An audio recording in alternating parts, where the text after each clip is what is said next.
Hello, everyone. My name is Alyssa Katz. I'd like to welcome you all today to Heart of Hospice's free informational advanced care planning webinar on the basics of what advanced care planning is, why it's important, and some steps to get you started. I first just want to go ahead and apologize. Unfortunately, you get me today instead of the lovely Dr. Sonali Wilborn. She was not able to join us due to some scheduling conflicts, but we are hopeful that she will be able to join us at the end to help answer some questions. So we can look forward to that. In the meantime, I will introduce myself. As I said, my name is Alyssa Katz. I am a certified end-of-life doula, so I am trained in having these conversations in a non-clinical and non-intimidating manner. I am also the Director of Communication and Content Development for Heart of Hospice, as well as the Executive Director of our 501c3 nonprofit sister organization, the Heart of Hospice Foundation. So again, I will leave plenty of time at the end of this presentation to answer any questions that you have. So without further ado, I'm going to go ahead and get started. So objectives, what are we going to do today? First, we are going to understand what advanced care planning is and why it's so beneficial. Then we're going to review the different types of advanced directives. And finally, we'll share some helpful tips about how to have the conversation with your healthcare providers and your loved ones. So it's never too soon. And I really mean that, never too soon. I have a living will filled out for myself. So I'll just let you know what advanced care planning is first. Advanced care planning is completing your advanced directives, and advanced directives are written documents and statements of your wishes for medical treatment at the end of life. Completing your advanced directives ensures you receive the care you desire at the end of life. And luckily, you don't have to make all your decisions to be set in stone. They can be changed or updated at any time.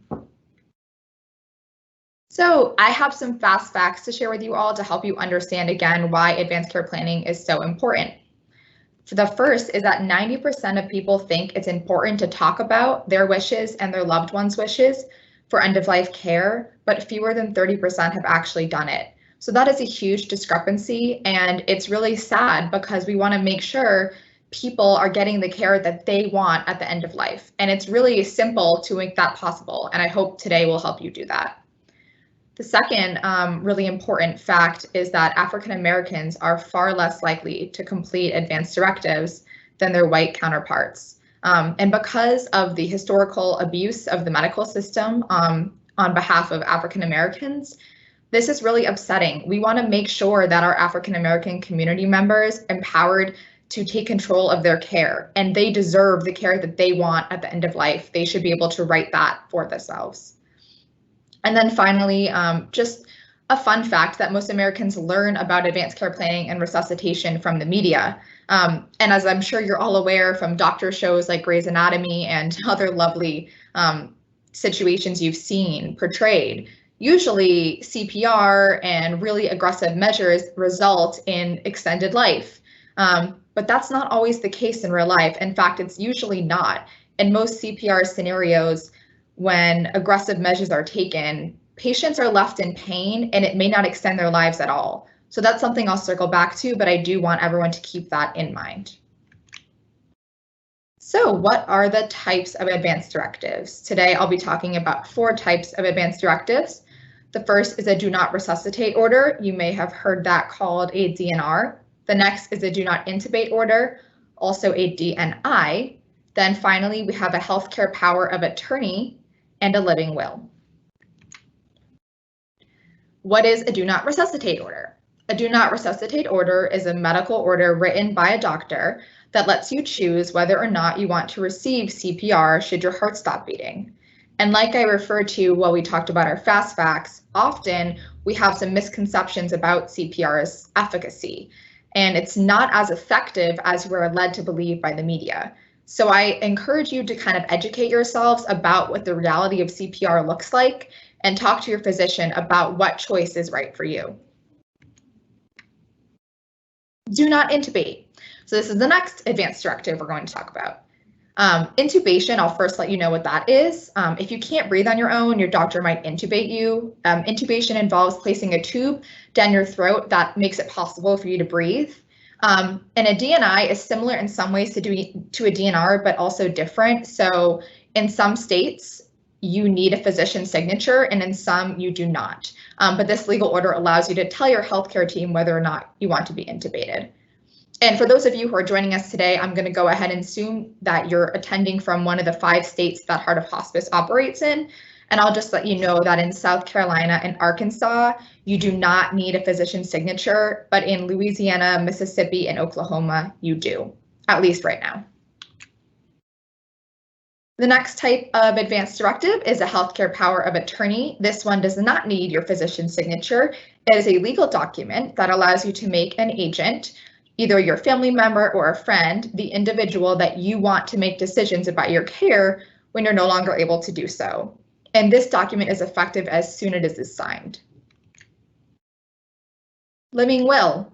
So this is the last of the advanced directives I'm going to be touching on today. A living will enables you to state your life-sustaining measures and treatment preferences for care should you no longer be able to do so. And to be enacted, you have to be unresponsive or unable to communicate with others. And this is determined by your physician. So we often get asked what the difference is between a living will and a healthcare power of attorney. Excuse me. A living will can outline in advance, like we said, the preferences you have for those life-sustaining measures and treatments, whereas a healthcare power of attorney allows you to pick another individual to make decisions on your behalf. It gives them that legal authority. You don't need both, but it's highly recommended that you use both as they can apply in different situations. So what happens if I don't have an advance directive? If you don't have an advance directive, healthcare providers and your loved ones may not know what your treatment preferences are. But unfortunately, they'll still be asked to make those decisions on your behalf should they be put in a scenario that requires it. So it's really important that you have these conversations early, that you let them know the care you want to receive. And that way, not only do you know that you're getting the care you'll want, your physician can provide you with that care, but your loved ones won't have to face any unnecessary stress in having to make those decisions on your behalf. Who can I choose to make decisions for me? So you can choose anyone. That's the really cool part about this healthcare power of attorney. So you can pick someone you trust to make decisions about your care. We most often see that this is a family member, but it does not have to be, and it isn't always. I've heard of plenty of scenarios where it was a really trusted friend, maybe someone from childhood. It's also wonderful to pick someone that you know is a good healthcare advocate. So maybe they're strong-willed and they know they can talk to your physician confidently and respect your choices. Or maybe it's someone that has a particular knack in the healthcare field and you feel really comfortable with them advocating for you. So those are some things that you can consider when choosing who will make decisions on your behalf. So I hope that you've been somewhat convinced and now you're wondering, okay, where can I find these advance directives? Fortunately, Heart of Hospice has those for you, at least for the 5 states that we operated in. Again, that is Louisiana, Mississippi, Arkansas, Oklahoma, and South Carolina. They can be found on our website at www.heartofhospice.net, and you can / advance-care-planning, or you can just go to our website and search for them. And those are on there laid out by state. You can download them to your computer and you can get started. So I hope that you've, again, all been convinced of the importance of advance directives and might just be wondering what the first step is. So thankfully, we have outlined for you the 5 steps that you should take in order to complete your advance directives. And they're simple, easy to remember, and should really help you along that journey. So those 5 steps are to think about it, talk about it, write it down, share it, and review. So step 1, think about it. So I encourage you to consider your choices carefully. There is no rush. You can think these over for a little bit. And these questions, I know that they're helpful for me, and they're also helpful for my loved ones. I've used them myself. And those questions are, what gives my life value or purpose? What does quality of life mean to me? What are my biggest fears and worries about my future health? Who would I want to communicate for me if I could no longer communicate for myself? So as you can imagine, that last question is really helpful for helping to pick a power of attorney for yourself. The biggest fears and worries, quality of life, and consideration about values and purpose are great for your living well and your DNR and DNI orders. After you've thought about it, the next step is to talk about it. So this, I think, can be the most difficult step in advanced care planning. A lot of the time, it's harder than you think to start to vocalize these things, and you might be really scared about bringing it up with your loved ones for fear of alarming them, or with your healthcare provider for fear of being dismissed or not getting the care you want. But it is really important to talk about it. We highly encourage you to use your healthcare provider in every step of this process to make sure that you're making informed decisions and that they're aware of those decisions. So I encourage you to find a spot that you're comfortable in. I want you to feel as good as possible when having these conversations. And to go ahead and get started, we have some prompts. So simple, I need your help with something. Or can you and I have a conversation about my advanced directives? So this next one is really helpful if you and your loved one have been through a scenario together that kind of prompted you to want to start advanced care planning. I was thinking about what happened to Dad, and it made me realize I don't have my future figured out. That can really help open the door in a personal way because you may have shared an experience together. The next one is good to use if you yourself are in advanced age, living with a chronic or advanced illness, and are starting to think about these things yourself. So even though I'm okay right now, I'm worried that my illness may progress and I want to be prepared. Can we talk about some things that matter to me? And that's nice because it acknowledges the current situation, but in a non-intimidating manner. And then finally, another simple one, which I think is really useful for anyone living in advanced age or with an advanced illness who's talking to their adult children. Will you help me think about my future? That really pulls them in, involves them in the care. It's also great, of course, in talking to your provider or physician as well. The next step, write it down. So you've done, again, the hardest stuff already. You've thought about it, you've talked about it, and now you're going to write it down. And this can really help crystallize those ideas, help you think about them again, and make sure they're still kind of what you imagine they'd be. So, and I also really encourage you, once you've written them down, to review them. This can be for a number of days or weeks. Maybe you write them down, you go for a walk, clear your head, come back. Maybe you write them down, sleep on it, and every morning you review them as part of your morning routine, just to kind of see where you're at that day. And again, reviewing your choices can help you make sure you've made the right ones, but they're not set in stone. So don't put too much pressure on yourself to get them perfect. And then finally, the last step is to share it. So share your decisions with your healthcare providers and loved ones.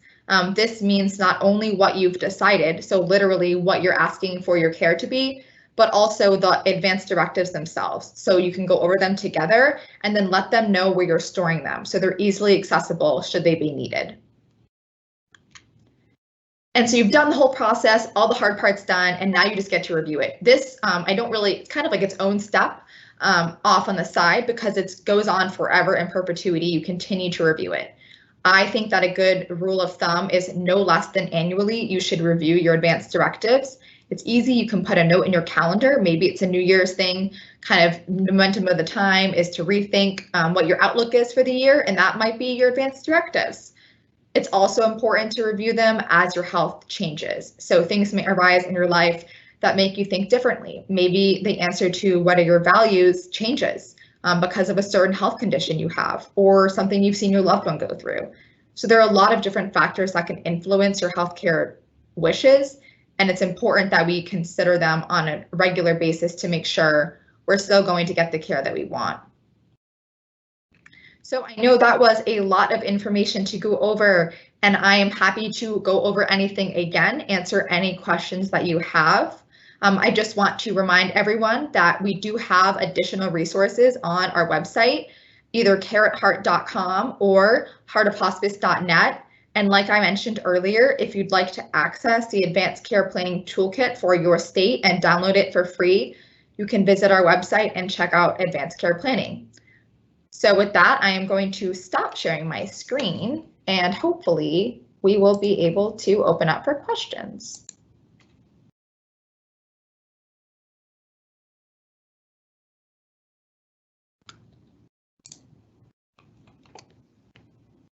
Okay, thank you, Alyssa. That was great. The first question we have, and I made an announcement, but everybody, if you have a question, you can use the little question conversation mark bubble on either the bottom or the top of your screen. The first question we have is, if I make an advanced care plan, can I change it? Yes, thank you for asking. I know I did say this, but it is important for me to reiterate that at any point you can change your advance directive. I think this is wonderful because it makes it far less intimidating. You're making these decisions for yourself, so you know in a pinch that you're going to get the care that you want, but it doesn't mean you have to have forever answers. So like I just said, you can review them annually, you can review them whenever your health status changes, or you can review them when something happens in your life that makes you think differently about your values. Great. The next question we have is, do I need to make an appointment with my doctor to specifically discuss these things? So I do encourage you to involve your physician in every step of the process. You can make a specific appointment with your doctor. Maybe at your next visit, you bring it up and suggest that you'd like to have one of those. Luckily, physicians can create visits just for that. They are able to bill for their services and get paid for the value that they provide you. So that is a separate appointment you can book with your healthcare provider, and they should be able to walk you through this process and provide lots of valuable information and insight. Great. The next question we have is, all I have to do is fill out these forms and they're official. So that is a good question, and sometimes true and sometimes not. So like I said, the living will and the power of attorney, healthcare power of attorney, as soon as you fill those out and sign them, they're live. So make sure your provider knows what you've written, make sure your loved ones know what you've written, and keep them in a safe space. But as soon as you completed them, they're good to go. When it comes to the do not resuscitate, DNR, or do not intubate, DNI orders, those do require physician signatures in, well, for the DNR, it's in all cases, and the DNI, it's in some cases. But it's safe to assume the answer is get your physician signature. So those are ones you will need to have that conversation with explicitly, although I do encourage you to include your healthcare provider in all of your advance directives. The next question we have is from Greta, and it says, do you suggest that I check the directives annually? Yes, definitely. The directives you have, even if they aren't the most up-to-date version, will be honored as long as they're signed off and official. So if the forms themselves change, you don't have to worry about that. I mean, you can re-download and redo them, but whatever you've signed off on, as long as it is the official document, it will be honored. In terms of your own updates, you should definitely check them annually. You don't know what's going to change or what will come back up for you when you are asking yourself those questions. A couple other questions that I like to think about when having those conversations is, what is something that I would not be willing to sacrifice for more time? And then what would I be willing to sacrifice for more time? So those questions specifically could be really useful for thinking about a DNR or a DNI and what your decision would be for that type of treatment. Great. The next one we have is it legal to have a friend speak for me instead of a family member? Yes, so anyone can be your healthcare power of attorney, and I think that's wonderful. It puts a lot less pressure on us to identify a family member that's right, and some of us may not have family members that we can turn to. So it is anyone trusted that you want to name. And again, I think it's really useful to think, who will be someone that's going to advocate for me effectively when I'm not able to do so? So maybe instead of your closest family member, you think about a friend who's very strong-willed and going to stand up for what you would want. Or maybe it's a friend that's been with you from the beginning and you consider them family. So you absolutely can elect whoever you want to be that person for you.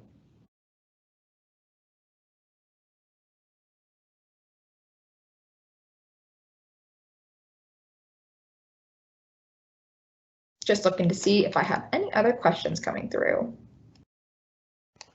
Hey, it looks like we have 2 more questions. I apologize, I was on mute. The next one is, who should I share my advanced directives with? Awesome question. So definitely share them with any healthcare providers that you're working with. It's important that they know should you be in a position where they need to go into effect. I also recommend you to share them with your family members and anyone that might be close to you. You don't know when anything could ever happen, and you don't know who will be there. So the more people that know what you want for your care, the better. I also encourage you to make sure not only that they know what the advanced directives say, but that they know where they are. So that way, in an emergency situation, they can be easily accessed and brought with you to receive the medical treatment that you want. And that leads right into our last question, which is, where should I keep my copy of my advanced directive? That's another great question. And honestly, that is something that is up to you, but I recommend that it is a easily accessible place that you know well. So maybe it's in a drawer in your kitchen or by your bedside. But again, the most important part of this is that you make sure all of your loved ones know where that spot is. And maybe there's something written in a shared document that states that, so that we can all be sure that they can be accessed. Because you might not be the one accessing them, your loved one might be. So I think wherever feels right for you, wherever is easily accessible, but make sure that everyone knows that you want to know where they are. And we had one more come in, and it is a copy as good as the original? I am not quite sure what exactly that means, but if you're just talking about a physical copy that has all the same information on it, that is great. You can also just print multiple copies, so everything should be good to go as long as it's a signed off document that states your wishes as desired on the sheet. So I think the answer to that is yes. I hope that's what you were asking. If not, feel free to send in another question. Okay, and we have somebody said that sometimes emergency personnel look on the refrigerator for ACP. Yes, it is important too, because EMTs cannot honor living wills or medical powers of attorney. Once they are called, they have to do what is medically necessary to stabilize and transfer an individual to the hospital. But after the physician fully evaluates the patient, then those can go into effect.